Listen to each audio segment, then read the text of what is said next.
Hello friends, स्मार्टो systems की GST series में आपका स्वागत है। इस सेशन में हम बात करने वाले हैं नील रेटेड परचेज एंट्री की, जो जीएसटी के अंतर्गत आएगी और हम उसे देखेंगे किस प्रकार से टैली में कर सकते हैं।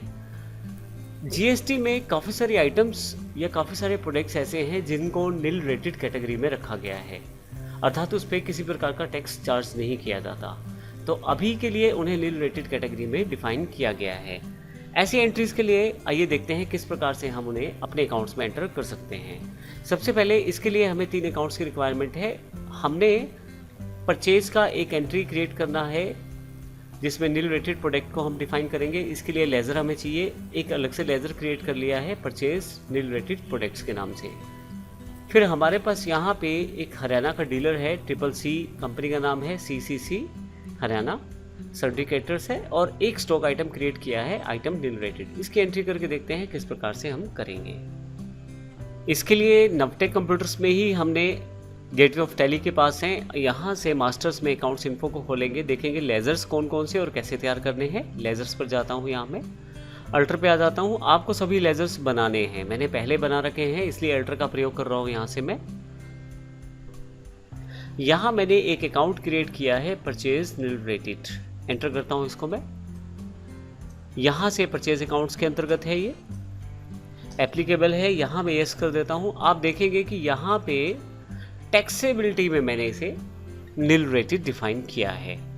तो यदि आप टैक्सेबिलिटी में नील रेटेड डिफाइन कर देंगे तो ये ऐसे नील रेटेड परचेज मानी जाएगी। मैं एंटर कर देता हूं, गुड्स है, और फाइनली यस कर देता हूं। एक हमने यहाँ पे CCC हरियाणा के नाम से हमारे पास ये है कैरेक्टर है, इसका अकाउंट क्रिएट किया है। सिंपल कैरेक्टर्स की तरह हमने इसका अकाउंट क्रिएट कर दिया है।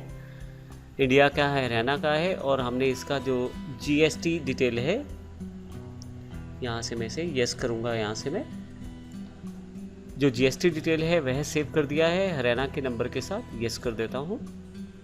फाइनली हमने एक आइटम भी क्रिएट की है, स्टॉक आइटम्स पे जाकर इसे दिखाऊंगा मैं। अल्टर पे आप आ जाएं, आइटम नील रेटेड के नाम से। तो जो भी आइटम रहती है आप उसका नाम रख सकते हैं। मैंने एग्जांपल के लिए यहाँ पे आइटम नील रेटेड का प्रयोग किया है। प्राइमरी कैटेगरी के अंतर्गत गुड्स सप्लाई है, यह गुड्स कहलाएगी, और बेसिक इन्फॉर्मेशन को सेट करते हुए यहाँ पे मैं सेव कर देता हूँ। अब देखें यहाँ पे मैंने अगर अल्टर डिटेल पे आपको दिखाऊँ तो यहाँ पे टैक्सेबिलिटी में नील रेटेड डिफाइन कर दिया है। फाइनली सेव कर देता हूँ इसे मैं। अब हम इसकी एंट्री को देखते हैं। अगर मैं यहाँ डिस्प्ले पे आ जाऊँ, डे बुक पर,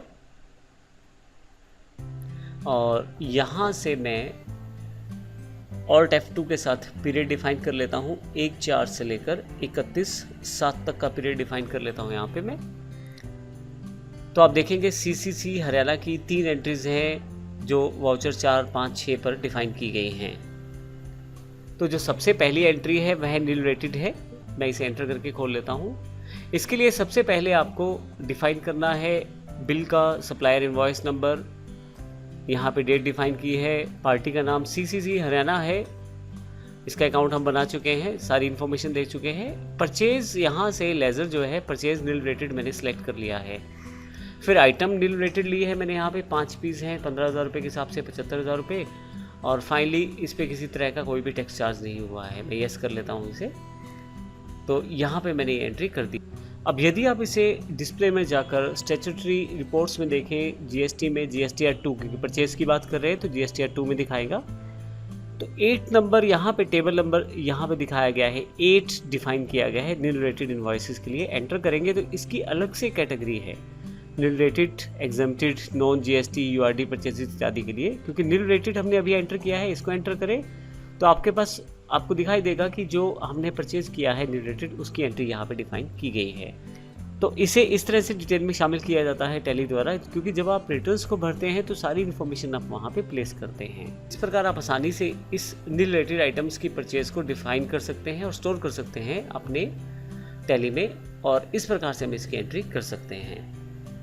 हमारे पास काफ़ी सारे प्रोडक्ट ऐसे हैं जो नॉन GST कैटेगरी के अंतर्गत आते हैं। अगले सेशन में बात करेंगे, अगर कोई आइटम नॉन GST है, अर्थात उस पर GST एप्लीकेबल नहीं है, जैसे एग्जांपल के लिए पेट्रोल का एग्जांपल ले लेते हैं, जो इस रिकॉर्डिंग के टाइम तक तो नॉन GST आइटम ही है, और अभी हम उसकी एंट्री करके देखेंगे किस प्रकार से नॉन GST एंट्रीज को हम कर सकते हैं। यह सब हम अगले सेशन में करने वाले हैं। धन्यवाद।